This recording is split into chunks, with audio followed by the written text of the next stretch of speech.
Welcome to Jason's Jewels, the best sports show that you've never heard of. I'm your host, Jason Alexander. And today we are going to jump right into the action that we just had from the NFL. Week one of the season has kicked off and is here, finally. But before we jump into that, I do want to speak on something real quick.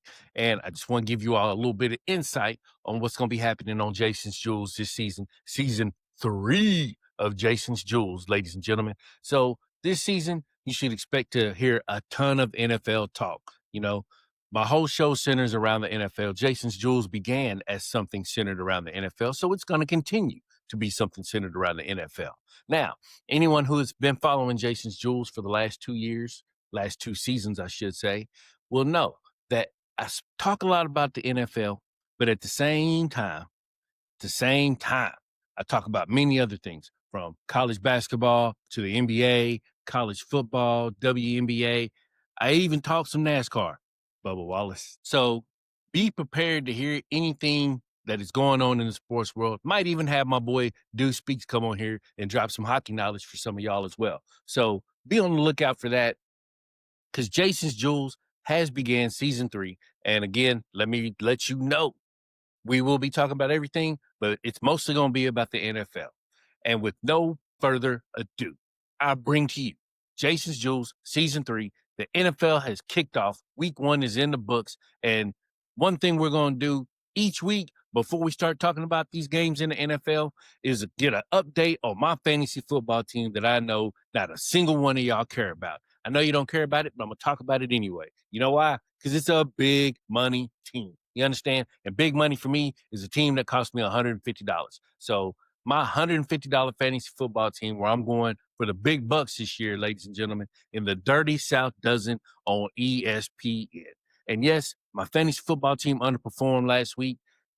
Dak Prescott was a no-show for me while I had Justin Fields on the bench. A.J. Brown, Jalen Hurts. Look, dog. Look at my man. Throw that man the ball. He's a top 5 receiver in the league. Throw that man the ball, son. We got points to score and money to make, and I can't do none of that if you don't throw the ball to my boy A.J. Brown. Throw the ball to A.J. Brown. The rest of the team look good, though. Jackson Smith and Jigba, my dude. You understand? Bijan Robinson, my dude. Devin A. Chain, not what I wanted, but hey, I look to see you improve on that. Long story short, my fantasy football team that y'all don't care about, it didn't achieve the things that I expected them to achieve, but they did achieve a W. We are 1-0 on the year. Yes, 1-0 on the year on the week two.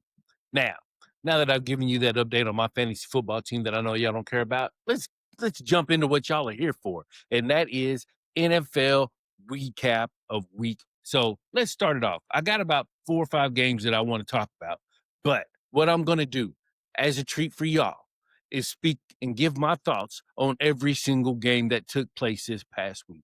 And I'm going to save the last 5 games that I want to talk about for the end of the discussion. So let me grab my phone here, pull up this NFL schedule, and let's see. We're going to talk about the Cowboys and Eagles a little bit later. We're going to talk about the Chiefs and Chargers a little bit later. So we're going to move on to the first game on the schedule that pops up on my phone, and that is the Arizona Cardinals at the New Orleans Saints. Now, this line closed at 5.5 points, with Arizona as the favorite at -5.5. And as you can see, Arizona covered that spread. But I'm going to be honest, ladies and gentlemen, New Orleans is not supposed to be that good this year. They are not supposed to be that good. And Arizona is a team that some folks have been saying should be a little bit better this year. They got Kyler Murray still at quarterback out there. Marvin Harrison Jr. is in his second year. James Conner, I don't know how old that man is, but he's beaten cancer before, if I'm not mistaken. And now this man is still playing in the NFL, still doing his thing. He only he didn't have a great game on Sunday, but he had a good enough game to help folks out who might play DFS or fantasy football or whatever. But long story short, Arizona won 20-13 in New Orleans. I expected them to beat them a little bit more than what they did, but a win is a win. So congratulations to the Cardinals. We'll see what y'all can do. Now, next game up, Dolphins and Colts. And man, does Tua turn the ball over look bad? Man, he looks bad. And yes, that is his new name. Tua turn the ball over. That's what we call that man now in these NFL streets because that's what he does is turn the ball over. I got to give a tip of the cap to my man Jeff Jefferson because he's been screaming that Tua is trash for a long time. And last year, I got a little frisky and decided to defend Tua just a little bit. But at this point, I can't front, man. Tua does not look the same since he sustained them 2 concussions on primetime football a couple years ago. Can't remember who he was playing, but we all saw it. We watched that man get concussed, come back in the game, and get concussed again, and then finally leave the game like he should have done in the first place. The man has never looked the same since then. He still got Tyreek Hill, still got Devin A. Still got Jalen Waddle, but these dudes only put up 8 points against the Colts. Against the Colts? I mean, come on, man. We gonna sit here and act like the Colts are a good football team, and that's no shade to folks who are Colts fans that might be paying attention or whatnot. I get it. You don't want to hear me trashing your team, but they ain't been good. And if you think you're gonna win with Daniel Jones, I got some land, I got some oceanfront property here in Lexington, Kentucky to sell you. Because I'm here to tell you, Daniel Jones is not that guy. He might do all right. He might do better than we expect, but you ain't winning nothing with Daniel Jones. So I don't want to hear it. Good win for the Colts. They beat up a Dolphins team that is going on the way down. So congrats on the win. Beat somebody real. You got the Broncos coming up this week. Let me see what you can do against the Broncos, and maybe I'll give you a little love next week. On to the next game. Raiders and Patriots.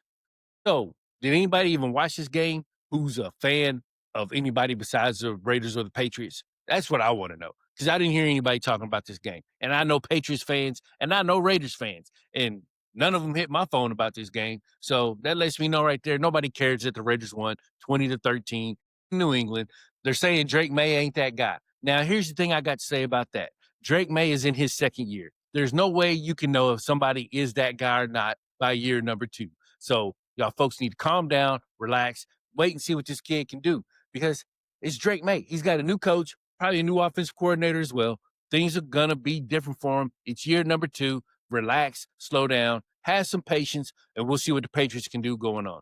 Now, the Raiders, on the other hand, I mean, we don't know what the Raiders are going to do. There's probably not a lot of high expectations for the Raiders. We touched on them in my NFL preview that we had last week with my guy Quentin Walker, and we touched on them a little bit. But ultimately, we both still believe that the Raiders are going to be at the bottom of the cellar in the AFC West. So if they can be better than that, that's going to be a good year for the Raiders. They started off with a bang. They got their win against the Patriots. Hey, congratulations, Raider Nation. Now we'll see what happens when you play the Chargers next week. Now, Giants and Commanders. Now, let me tell you something. I'm big on Jalen Daniels, really big on Jalen Daniels. I like him a lot. And I'm not going to sit here and say that he had a bad game. But my concern for Jalen Daniels, or Jaden, I said Jalen, that's my bad. My concern for Jaden Daniels is that he's going to experience a sophomore slump. And it's heavy on my mind because we've seen it happen many, many times in the past. He had a great rookie season. I'm not saying he's not going to be a great quarterback.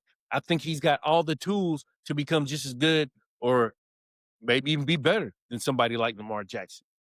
He's got the tools, but this is his sophomore season. We'll see what happens. I expected more from the Commanders against the Giants. Now, I will say this, going back to what we talked about in the NFL preview, I expected the Giants to be more competitive this year than what they were. And maybe this is a sign of the Giants being a little bit more competitive. Yes, they lost 21-3, but they're still trotting Russell Wilson out there. So as long as they're trotting Russell Wilson out there, and probably not going to score a whole lot of points. There's some folks who probably should just retire and move on. I mean, Russell Wilson got a good life. You know what I'm saying? He's married to Sierra, got beautiful kids, got a beautiful stepson who just took his last name, as a matter of fact. So, at his age, with what he's accomplished, might be time to call it quits because, just ain't looking good, Russ. They ain't looking good. And I got nothing but love for you, but just keeping it real, big dog. Just keeping it real. 21-3, my bad, 21-6 is what the Commanders defeated the Giants by the score of. Uh, we'll see what the Commanders got in store for them. I think the Commanders are going to be really good this year. I hope I'm wrong about Jaden Daniels experiencing that sophomore slump because I really would like to see that man rise and rise. It is only year 2, though. So, again, same thing I said about Drake May. It's the same thing I say about Jaden Daniels. Have a little patience. Let's see what this man can do. Now, on to the Jaguars versus the Panthers, where the Jaguars won this game 2010. They had a weather delay. Travis Hunter did okay. He didn't do bad. I didn't hear nothing bad about Travis after the game. Didn't get to watch it, but I didn't hear nothing bad. Trevor Lawrence is still Trevor Lawrence. You know, it's hard to get hype about this game. On one hand, it's the Jaguars. On the other hand, it's the Panthers. You know, I want to see Bryce Young do good. I'd like to see that man have a good NFL career. Like I said with the others, it's year 2 for Bryce Young. Gonna have some patience, but right now, Panthers are looking like they might be just as bad as they were last year. And the Jaguars, they played the Panthers, so it's hard to get a good read on them. We'll see what the Jaguars have going forward. You know, I want to see Trevor Lawrence and Brian Thomas do some things out there on the field. They got the Bengals coming up next, and the Bengals defense has been a little slacking lately. So maybe they'll do something against the Bengals next week. But it's Trevor Lawrence. And I'm just not expecting a whole lot from the Jaguars this year. So a good win for the Jaguars. Hey, you beat the Panthers. Congratulations. Now, Falcons and Buccaneers. This game came close to making my list. Came real close to making my list for games I want to discuss because the Falcons, they've pretty much given up on Kirk Cousins, and Michael Penix Jr. is the new quarterback in the Atlanta Falcons area. He's the new starting quarterback. Bijan Robinson, arguably going to be, probably top 3 running back. Could end up being the best running back in the league this year. I hope it plays out that way. I like Bijan a lot. I think he's a hell of a running back, can receive out the backfield, got good breakaway speed. The man is fun to watch. So looking forward to following Atlanta and seeing how they go. Now, they did lose this game to the Tampa Bay Buccaneers 23-20. And let me tell you how they lost that game. They got the ball late in the game, drove all the way down the field, set up for a field goal, and their field goal kicker, young Hope, missed the field goal. And I can't remember how far the field goal was to tie the game, but it wasn't like a big 60-yard field goal or anything like that. Even though 60-yarders are becoming common, he was a little bit closer, but yet he still missed it. The Falcons lost. Game didn't go to overtime. Buccaneers survive.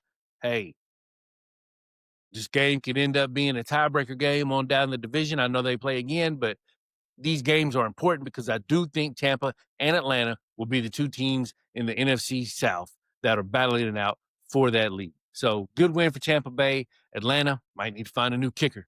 Can't be having that, man. Can't be having that. Now, next game up on the list is the 49ers and the Seahawks, where the 49ers won this game 17-13. But the question coming into this game was, how healthy is Christian McCaffrey?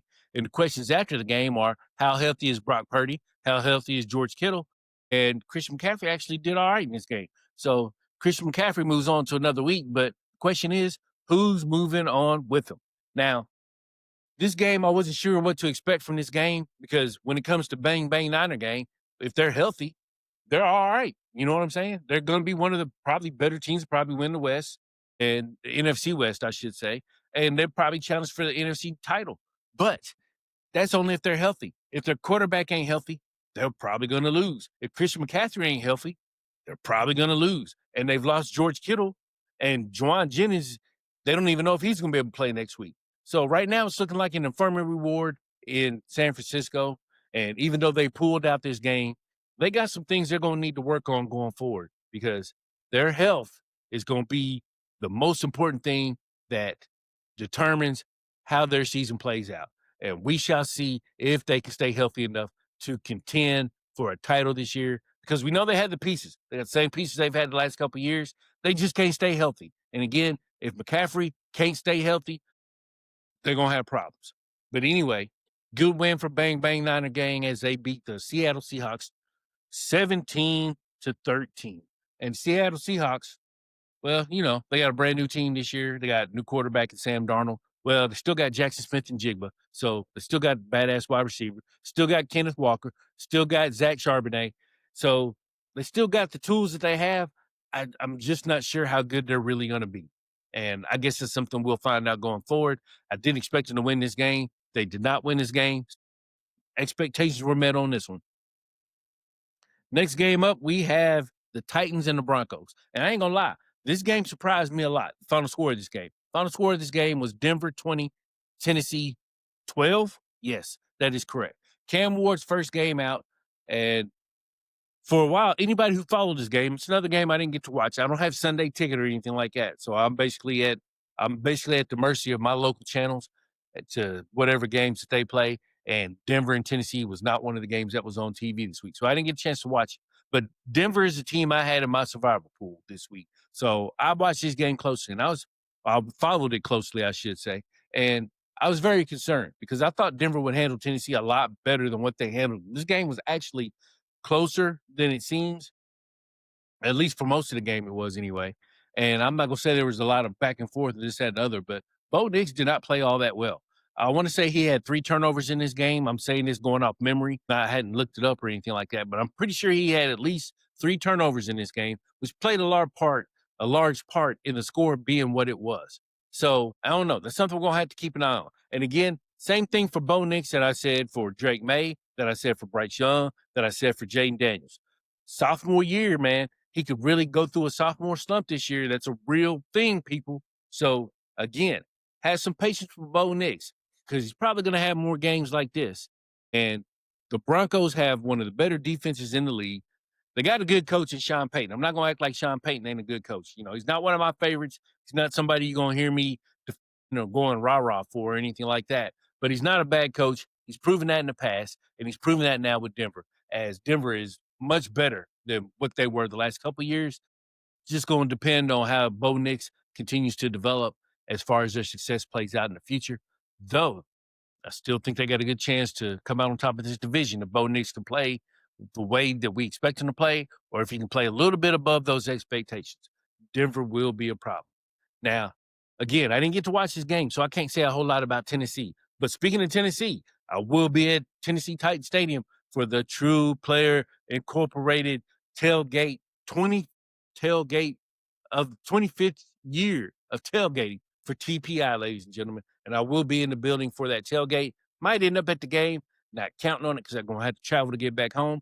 But who knows? I'm never going to turn anything down. Well, I don't turn much down anyway. And who knows what might happen when we get out there on Sunday. But looking forward to partying with the Tennessee Titans fans. And no, this is not a Tennessee Titans shirt. This is a Houston Oiler shirt. I want to make that clear. When the Titans wear their throwbacks, they're wearing their throwbacks to the Oilers for some reason that I don't understand. Because just because the Titans are the same franchise, had the same owners as the Oilers, does not make them the Houston Oilers. So get that clear. This is a Houston Oilers shirt. Houston Oilers, not Titans. But I'll still be there to party with y'all on Sunday. Yeah, for sure. Now, on to the Lions and Packers. And well, the Packers won this game 27-13. We had the debut of Michael Parsons as a Green Bay Packer. The Lions are coming out. They don't have Ben Johnson as the offensive coordinator anymore. And man, when I say it looked like Ben Johnson is gone, it looked like Ben Johnson is gone. So this game was actually shown by my local TV station. So I was able to watch this game. And let me just say, the Lions, they look like shit. Shit. They look like shit. So I'm taking the Lions, and you say whatever you want, call it overreacting, call it whatever you want. Taking the Lions off my contender list this year, I don't see it. And I know it's early. I know it's just week 1, but there's no way the Lions should have looked as bad as they did with the tools that they have against the Green Bay Packers. The Green Bay Packers just got Micah Parsons, and Micah Parsons only played 30 snaps, if I'm not mistaken. Now, he got a couple pressures, got a sack while he was out there, but I'm not going to act like Micah Parsons played a large part in this game. What did play a large part in this game was Jordan Love. Jordan Love looked good, ladies and gentlemen. And this is a quarterback that I think is going to be on the rise this year. I think Jordan Love he's due for a good year. I think the Packers are going to win the division. I said it in my preview, saying it again now. The Packers look like I expected them to look. The Lions, on the other hand, they did not look good at all. And to the Lions fans out there that may be watching, paying attention, listening, I'm sorry. It's just not looking good. It's not looking 0-16 good. It's looking more like 8-8 good, something like that. Or I should say 8-9 now since they played 17 games. Y'all are looking 8-9 good, 500 good, but I really don't expect a whole lot from the Detroit Lions this year. Maybe I'm wrong. We shall see. We shall see. But for now, that's my story, and I'm sticking to it. Lions don't look that good. At Texans and Rams, final score of that game was 14-9. And I didn't get to see that game. Didn't hear a whole lot about that game. I really like C.J. Stroud. I really do. But only putting up 9 points against this Rams defense that no longer has Aaron Donald, should be concerning. They say the Houston Texans have one of the worst O-lines in the league, so that'll be something to keep an eye on. If CJ can't stay upright, we shouldn't expect the Texans to win a game.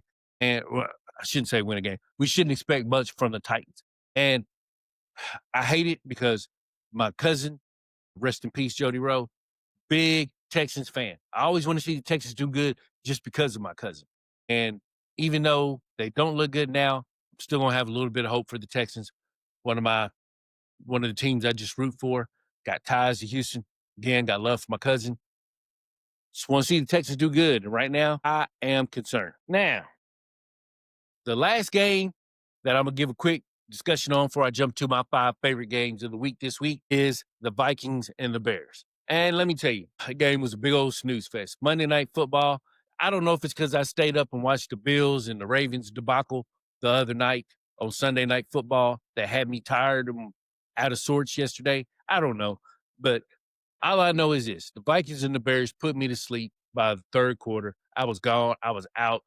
I know the Vikings won 27-24. When I went to sleep, the Bears were in control of this game. The Bears were up. I think the Vikings only had 7 points. I know that the Vikings scored 21 points in the fourth quarter. And I know that J.J. McCarthy ran in a touchdown, which I might have, if I'm not mistaken, might have been the game-winning touchdown. But don't quote me on that. Either way it goes, the Bears look like the Bears, apparently, come the fourth quarter. Apparently, they look good for 3 quarters. Then in the fourth quarter, they just completely shit the bed. And the Vikings didn't look good for 3 quarters. And in the fourth quarter, they showed up and looked like the team that everybody expects them to be. So I chalk this up to being another intense battle in the NFC North. And in this situation, the Vikings came out on top. I don't think either one of them are going to be better than the Packers. And honestly, even though the Lions look like shit against the Packers, there's a chance they might not be better than the Lions because the Lions are still talented. They just got to figure some shit out. Either way it goes, Vikings beat the Bears 27-24, Monday Night Football. Welcome back to football, Manning cast. Always good to see Peyton and Eli on there doing their thing as well. So now, let's jump into the 5 games that caught my attention this week. And first game we're going to talk about is the Bengals and the Browns. Now, I did get to watch that game. I thought the Bengals were going to blow the Browns out. And that's just because I don't think the Browns are really that good. One thing the Browns have shown us is that defense is still going to be a problem. The defense is still something to be, it's still a force to be reckoned with. And even though the Browns might be able to only be able to score 17 points a game, they're probably going to win some games 17-14, 21-17, something like that. But I don't see the Browns being a team that's going to blow out many teams going forward. I don't see the Browns putting up 30, 40-something points on a regular basis. If they get to 24, they very well might win the game, depending on who they're playing. This game was intriguing to me just because I wanted to see what the Bengals look like. The Bengals have notoriously gotten off the slow starts the last couple of years. So I was interested to see if the Bengals could get off to a better start and get off that snide because they made some tweaks to their offseason programming to make themselves get off to a faster start, make themselves look better, hit the ground running, so to say. And I'm not going to say that it didn't work because one thing that we can't sleep on is, again, what I'm saying about the Cleveland Browns is that they do have a good defense. Now, at the same time, we know the Bengals defense is really not that good. And this is part of the reason why I say I don't trust the Cleveland offense to score that many points this year is because if you can't score against the Bengals, who are you going to score against? Because nothing showed us in the preseason that the Bengals defense made the improvements that they need to make to become a better team. And when you're only out there playing against Joe Flacco, you probably should hold them to 16 points. But the story of this game, besides the Bengals only putting up 17 points, but still getting a victory, was that Cleveland chose the wrong kicker, possibly, when they chose, what's his name? Andre Smith. And it's not smelled like that, but that's the name, Andre Smith. And this man missed an extra point, and this man also missed a field goal. Now, I ain't no mathematician, but if he makes a field goal and that extra point, it's very possible that the Browns win this game 20-17. Now, I'm not going to sit here and say that they would have won that game had he made those kicks, because had he made those kicks, things in the game would have played out differently. I think folks need to understand that. Because one thing I've always heard in the past is, well, if he'd made that kick, they'd have won that game. Not necessarily. If he made that kick, the Bengals probably make different decisions on offense and defense, which changes the whole scope of the game. So again, while I'm not going to sit and say that the kicker cost him the game, he cost him a chance at winning the game. And I think that's the correct way to say it. Now, Jamar Chase was a non-story in this game. And I found that interesting because Denzel Ward is somebody who's always done good against Jamar Chase. But if you look at what Jamar Chase did against the Browns last year, he had good games against the Browns. Now, one of the games he had over 100 yards receiving and a couple touchdowns. Another game he had about 50, 60 yards receiving, but he still scored a touchdown. In this game, he didn't score, and in this game, I don't think he had over 30 yards. He was really a non-factor in this game. And in order for the Bengals to compete and be the contenders that they expect to be, Jamar Chase needs to be showing out every single game. Yes, I know they have T. Higgins, but Jamar Chase is arguably the best receiver in the NFL next to Justin Jefferson. So if Jamar Chase is going to be non-existent and going to be taken out of the ball game, you shouldn't expect the Cincinnati Bengals to win. So the Bengals pulling out this victory, even though it was the Browns, the Bengals pulling out this victory was definitely very impressive to me because, again, this is a game they would have lost last year, but they still found a way to pull it out. They found a way to win. So shout out to the Bengals. Shout out to the Bengals fans for getting off the snides, not getting off to a slow start and losing a game they shouldn't lose to begin the season like they did last year, which I think was in week 2. And speaking of week 2, the Bengals will host the Jacksonville Jaguars. And in my mind, they should beat the dog shit out the Jacksonville Jaguars. Spread's only 3.5 against the Jacksonville Jaguars. Is it my lock of the week? Should I make it the lock of the week? Do I trust the Bengals enough to make them the lock of the week? I don't know. We'll have to find out when I do that segment a little bit later. But back to the Browns and the Bengals. Good game, very entertaining, even though it could have been more entertaining had there been a little bit more offense. If you like defense, if defense was your thing, this was a good game. I like good close games, so I wasn't bothered by it.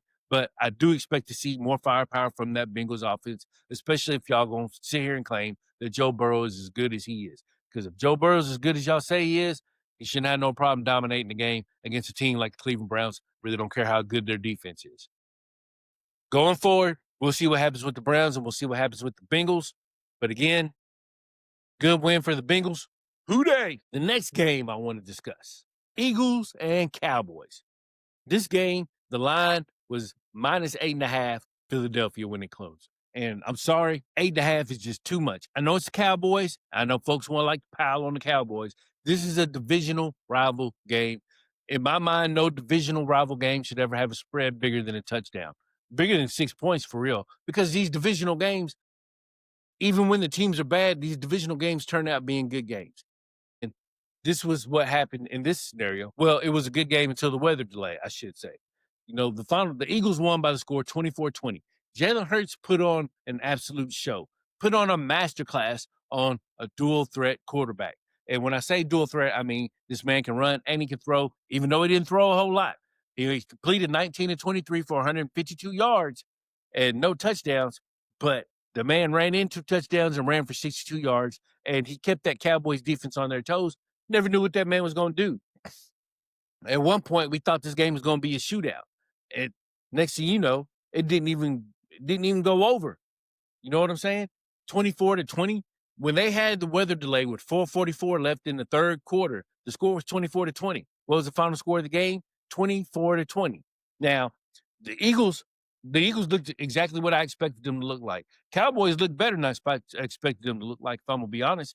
I really didn't think the Cowboys would look all that good. I expected it to be a close game. It was a close game.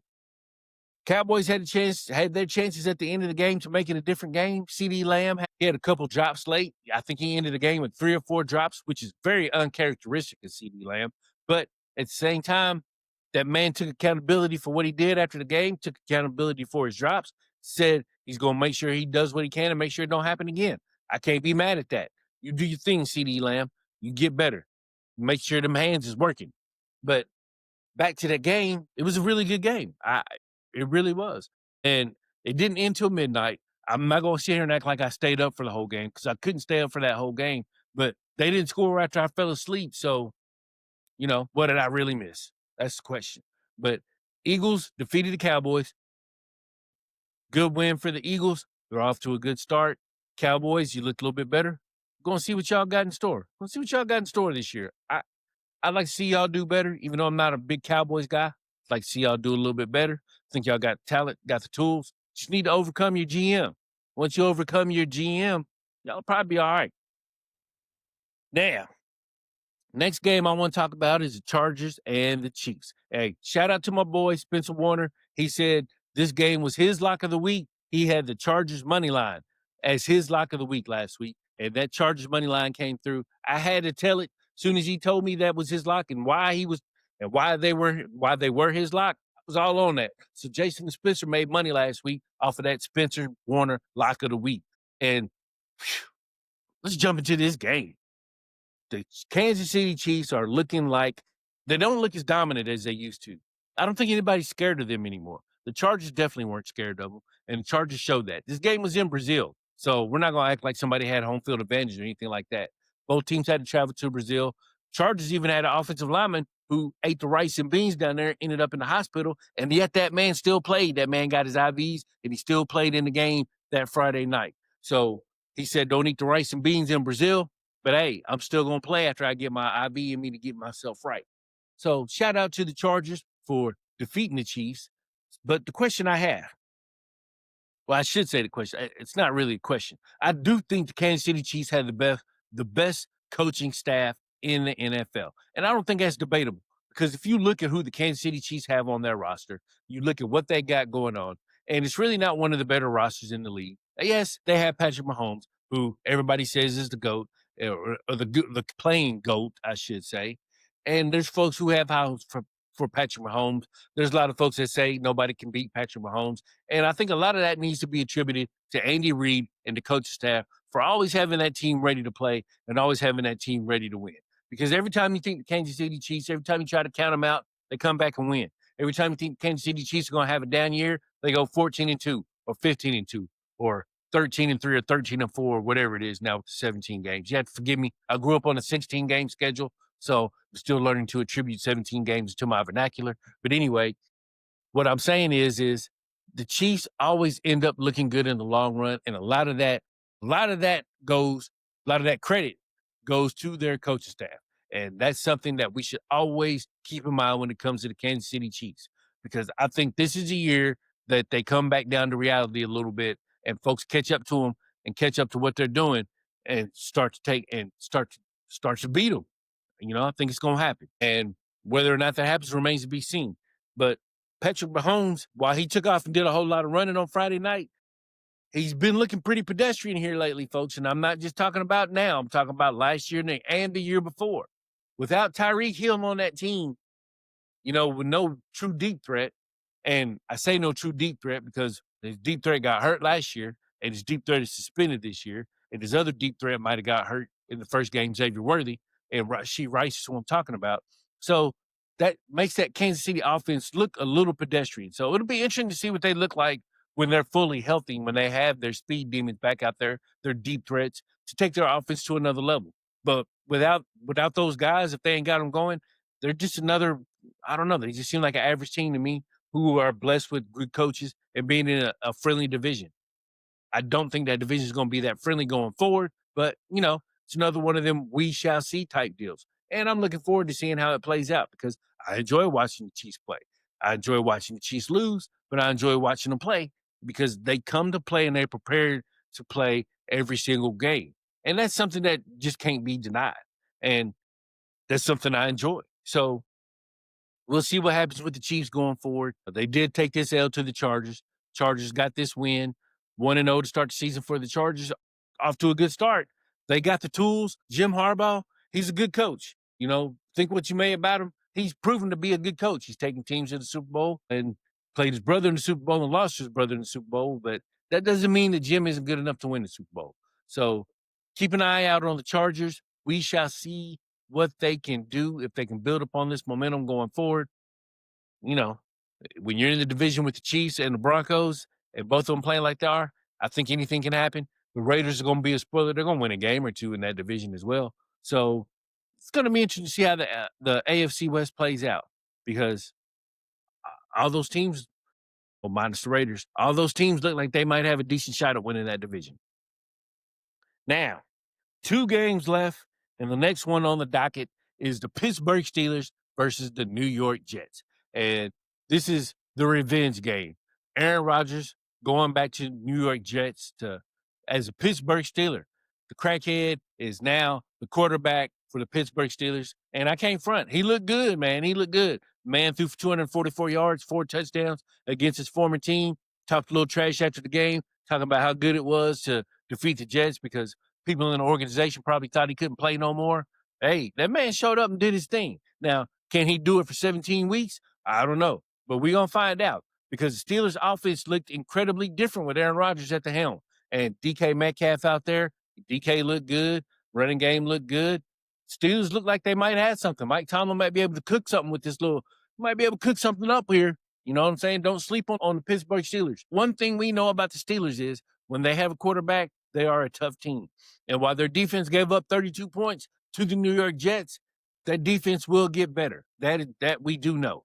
And I know they lost Deshaun Elliott maybe for a week or two, maybe even longer, but I still think the Steelers are going to be a tough out for anybody in the AFC North. The AFC North, in my opinion, is once again the toughest conference in the NFL, and the Steelers are going to be right there in the mix of things. But before I move on to the next game, I do want to give a quick shout out to Justin Fields. That man had a game. He had a game. He put the Jets in a position to win. Garrett Wilson, hey, I know he took a lick, and I know he dropped that ball, and I'm not getting ready to shit on him for that because Jalen Ramsey put that hit stick on that man. I don't know many people who could hold on to the ball after that. But the Jets still had a chance going for it. They had a little momentum. They were moving, almost got into field goal territory to maybe have the potential to win the game. I don't knock the Jets at all for taking the L in this game. Not at all. The Jets look much better. They look much improved. Looks like Aaron Glenn might have these boys going in the right direction. Again, I know it's only week one, so, I shouldn't overreact and shouldn't crown them the kings of the AFC East or nothing like that, and don't think I'm doing that. But they did look better, and I'm glad to see the Jets look better. I want to see Justin Fields succeed. I'm a big Justin Fields guy. I think he's got all the tools to be a great quarterback. Just need some people to believe in him. And this was a good step in the right direction for the New York Jets and the Pittsburgh Steelers, in my opinion. Even though the Jets lost, they're looking much improved, much better, and I'm looking forward to seeing what they got in store for us the rest of the season going forward. Now, only one game left on the docket. And, well, let's just have a conversation about this game. First off, this game was Sunday Night Football. We had Lamar Jackson, who probably should have won MVP last year, versus Josh Allen, the man who did win MVP last year. And I've given Josh Allen a lot of grief and whatnot on winning that MVP in certain conversations and certain discussions. I just felt like that Lamar Jackson should have won MVP last year based on the season that he had. With that being said, Josh Allen is the MVP frontrunner for 2025, as he should be. That come from behind victory that he displayed this Sunday over the Baltimore Ravens is probably going to be the best comeback of the year this year. You understand what I'm saying? This man was down 40-25 with time left. I can't remember how much time was left in the fourth quarter, but we're talking about maybe 8 minutes because maybe 8 minutes, something to that effect. Either way it goes, people were leaving the stadium. They knew this game was over. They were like, man, this is a wrap, son. It's a wrap. Baltimore got this. Derrick Henry's running all over us. Lamar Jackson's throwing catches to DeAndre Hopkins, and he's doing one-hand grabs like he's 25 years old again and not 35 or however old he is. He's an old fella, though. But that man's out here making one-handed catches while he's being double-teamed. Ravens putting up 40. Lamar Jackson running all over folks, throwing the ball all over the place. Zay Flowers is out here putting up 100-something yards on the Buffalo Bills. The Ravens had it going. They had it going. They looked as good as I expected them to look. They looked every bit the part that I expect them to play when they win the Super Bowl in 2025. But let me tell you something, folks. They can't play like this. They can't play like this and expect to win the Super Bowl. You have to play 60 minutes. You have to play 60 minutes. And the Buffalo Bills winning this game 41-40 was by far the most impressive thing that happened in week one and could very well be the most impressive thing that happens in the NFL this season when it comes to comeback victories for the quarterbacks. And again, I gave Josh Allen a lot of grief. I didn't think he should have won MVP, but this man shut me up this Sunday. This man goes out and threw for 394 yards, threw for 2 or 3 touchdowns, ran 2 touchdowns in. He only ran for 44 yards, I believe. But fact remains is that man is still one of the elite dual threat QBs that you will ever see play the game. And what that man did on Sunday by willing his team to a victory lets me know that Buffalo is ready. Buffalo, they've been ready the last couple years. I'm not going to front on that. But everybody seemed to not be able to get over that Kansas City hurdle. I'm here to tell you, Kansas City's not going to be a problem for the Buffalo Bills or the Baltimore Ravens this year. The Buffalo Bills and the Baltimore Ravens gave us what I believe should be the AFC Championship game, the AFC Championship game, that winner goes to the Super Bowl. And the importance of this game should not be understated because the Buffalo Bills winning this game gives them a leg up in home field advantage should they have the same record as the Ravens at the end of the year, which is something that is possible. The potential of that could happen. And the Ravens blowing this game could not only cost them the regular season, it could cost them the Super Bowl because they should be hopefully they should, man, they shouldn't have lost this game, man. Period. They had no business losing this game. And you can blame whoever you want. I know there's going to be folks out there who's going to say, well, this is all Lamar Jackson. He can't win the big game. That's a crock of shit. There's going to be some folks that say it's on Derrick Henry for fumbling the ball late in the game. And Derrick Henry, to his credit, much like CeeDee Lamb, took accountability for his action. Derrick Henry said, this is on me. I shouldn't have fumbled. I know better. I will be better. So I can't front on Derrick Henry. Now, he shouldn't have fumbled. And it's crazy to see somebody like Derrick Henry not only fumble, but somebody forced to fumble on somebody's big and strong in him. But that's what happened. And these things happen. But as long as the ball keeps bouncing this way for the Ravens, they're not going to win a Super Bowl. And that's the unfortunate part about it. Because the Ravens, on paper, are the most talented team in the NFL. You know, Josh Allen's out here throwing to Khalil Shakir and Keon Coleman. Keon Coleman, can't front on Keon Coleman. This man had a coming-of-age game in the fourth quarter against the Baltimore Ravens. I can't front on Keon Coleman. Hopefully he shows up like this every week for the Buffalo Bills. If he can show up and become the number one receiver that they need him to be, this takes the Buffalo Bills offense to a whole nother level. And it's crazy to say that, but those are the facts. Last year, Keon Coleman was a non-factor. This year, he's shown he can be a factor when the ball is coming his way. So shout out to Keon Coleman for his good game on Sunday. Hey, shout out to James Cook. The man showed that he could do it all. On paper, it don't look like he had that great of a game. Stats, but anybody who watched that game saw James Cook cooking the Ravens defense pretty much the whole game. Like I said, the numbers don't show it, but that man was cooking. And the Ravens probably should be glad that they didn't give James Cook the ball more than they did, or the game might have been an entirely different ball game because James Cook was cooking. Anyway, that's all I got for the games this week. You know, that Baltimore-Buffalo game. If you ask me, and yeah, I'm still talking about it. If you ask me, that game is on John Harbaugh. And I believe the Ravens lost that game before because of John Harbaugh. And I'm going to tell you why. John Harbaugh has lost 17 games involving him having a double-digit lead. Let me say that again because I didn't say it in case you got lost in translation. John Harbaugh has lost 17 games since he began coaching in which he had double-digit lead going into the fourth quarter. I'll say it one more time. John Harbaugh has lost 17 games where the Ravens had a double-digit lead, and this man, how you lose 17 games when you have a double-digit lead? How? How are you that bad at preserving a lead that you've done this 17 times in the past? You know what I'm saying? People, one thing you should never do if you bet on the Ravens, make sure you bet on them when they're an underdog. That's for sure. Because if they're the favorite, they're probably going to let you down. One thing they always do, it don't matter who it is, don't matter who they're playing, don't matter what's going on. They let teams back in the game every single time. And to Baltimore's credit, they win a lot of these games, but the ones they lose let you know that this is a pattern, man. It's a pattern. You know, there are people out there saying the only reason John Harbaugh got a Super Bowl is because he went up against his brother, and well, one of them had to win. So it's kind of funny when you think about it. But at the end of the day, John Harbaugh needs to be better. Things he could have done differently. He could have, number one, give Lamar the ball. On 4th and 3, you got Lamar Jackson. Why would you not just let Lamar do what Lamar does? Lamar can get 3 yards in his sleep. Now, I know Lamar took a big-ass hit from Ed Oliver on the play before that, which may or may not have been why Lamar was cramping. But either way it goes, 4th and 3 with that offense, quit being a punk, go out there, get the 3 yards, and put the game on ice. That's all you had to do. That's all you had to do. That's all you need to be doing. You know what I'm saying? You know, a lot of these old school coaches don't like analytics and all that other stuff, but maybe some of them might need to just start to tap into analytics just a little bit because they get the first down in that situation, the game is over.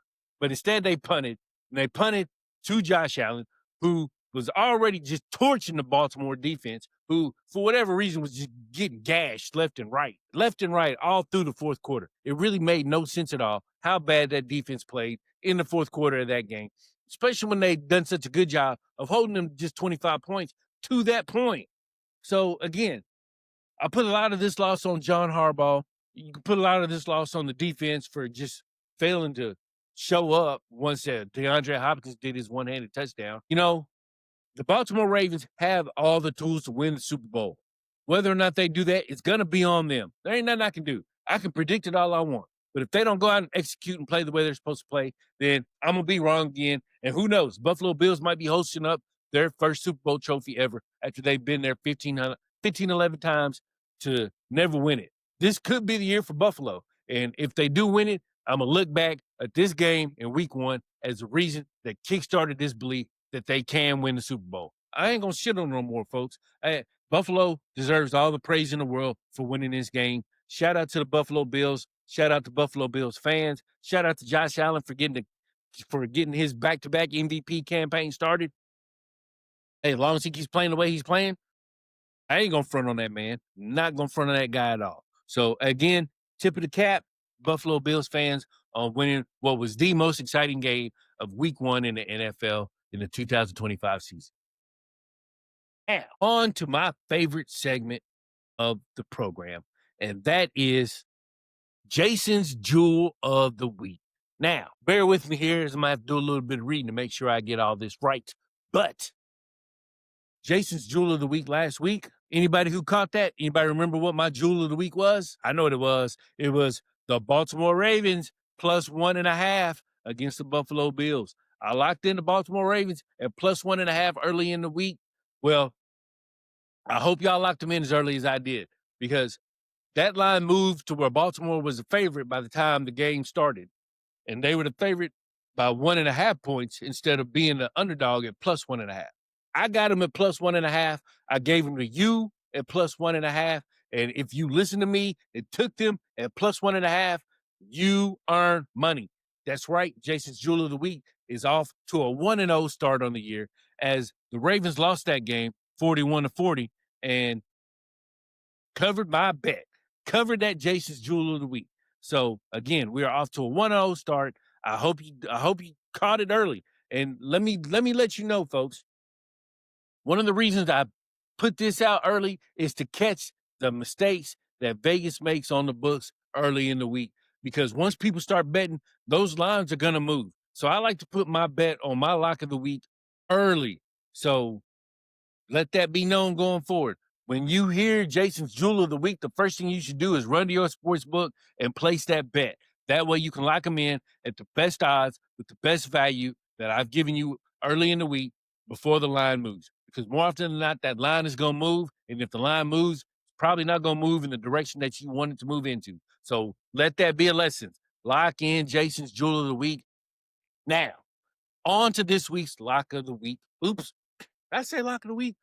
On to this week's Jason's Jewel of the Week. And that is none other than going right back to it, the New York Jets against who? The Buffalo Bills. The New York Jets are a 7-point underdog against the Buffalo Bills this week. That's right. The New York Jets are at +7 against the Buffalo Bills. That's where they are right now. That's where I locked them in at. That's where I got my money in at with the value of the Jets at +7 because there is a chance this line can move. I wouldn't be surprised to see this line move to 6.5 or 6 by the time they kick off on Sunday because it's a lot of points for a divisional rival game. And let me be frank. Justin Fields looked good, ladies and gentlemen. He did look good against the Pittsburgh Steelers. And I'm one who believes that the Pittsburgh Steelers should and do have a better defense than the Buffalo Bills. Now, let me speak on why I got the Jets as my +7 against the Bills this week.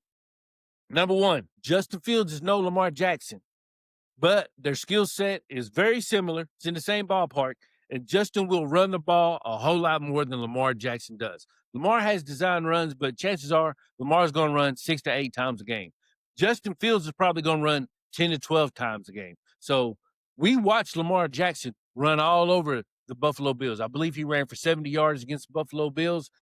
If Lamar runs for 70 against the Bills with his carries, I wouldn't be surprised to see Justin Fields run for the same amount of yardage, if not more. So if Justin Fields is doing damage with his legs, that's going to put points on the boards for the Jets. So that's one thing I liked about that. One reason why I like the Jets at +7 against the Buffalo Bills. Another reason why I like that, Breece Hall, he ran for 100 yards against the Pittsburgh Steelers. And he's no Derrick Henry, but Derrick Henry ran for 169 yards against Buffalo Bills. So because of that, I like the Jets running game against the Buffalo Bills this week. If the Jets can control the ball, control the clock, running the ball, it's going to keep the score down. If they can keep the score down, it's going to give them an opportunity to cover this game. So that's another reason why I like the Jets at +7 against Buffalo Bills. Strong running game presented by the Jets. Poorest run defense by the Buffalo Bills. Look for the Jets to run and control the clock and hopefully cash this bet that we have going forward next week. The other thing I'll add, Aaron Rodgers threw for 4 touchdowns and 244 yards against the Jets, while Josh Allen is coming off a Herculean performance against the Ravens. I imagine that things will be a little bit tougher for Josh Allen against this Aaron Glenn defense. Again, the Baltimore Ravens have a lot of talent on paper, but if they don't execute, it don't matter. And again, Josh Allen threw for 394 yards against them. He's not going to throw for 394 against the Jets. I just don't see that happening. And if it does, well, then we'll probably lose our bet. But the Jets defense, I promise you, will look better than the Baltimore Ravens defense. And that is another reason why Jason's Jewel of the Week is going to be the Jets at +7 against the Buffalo Bills. Now, again, if you're feeling frisky, like I might be a little bit, don't be afraid to sprinkle that money line on the Jets as well, because there is a chance they can win this game. This game is in New York. So this is a home game for the Jets. They're going to be fired up. They're going to be looking to get revenge after losing that game last week. And again, the Buffalo Bills might have a little bit of an emotional letdown after a high-strung game like that against the Ravens. So I'm all over it. I'm all over this +7. I'm all over the New York Jets +7 against Buffalo Bills. That's your Jason's Jewel of the Week. Now, before I go, again, I just want to thank you all for tuning in to Jason's Jewels. Again, I plan to cover all the bases in all the sports this year. I mentioned it earlier. So be on the lookout for that. Do look to have guests. Hopefully, like I said, every other week, or like I said, once a month, something to that effect. But either way it goes, be looking forward to having guests on Jason's Jewels this year. Looking forward to covering the NFL for you. Looking forward to growing in this area that I have and whatnot. So again, I just want to say thank you all for tuning in to Jason's Jewels this week. That's really all I got for you. Be sure to tune into the Clearly Confused podcast with Deuce Speaks and none other than Jason Alexander. Episodes will be released on Mondays. Jason's Jewels will be released on Wednesdays. So be on the lookout, folks, because I plan on coming into your phones, your laptops, your iPads, your cars, wherever. I plan to be there. Looking forward to being there as this football season is now kicked off. Thank you all for listening. Be sure to subscribe on the YouTube channels, Jason's Jewels, the Clearly Confused podcast. Be on the lookout for it all. Thank you all for tuning in. Love y'all. Peace.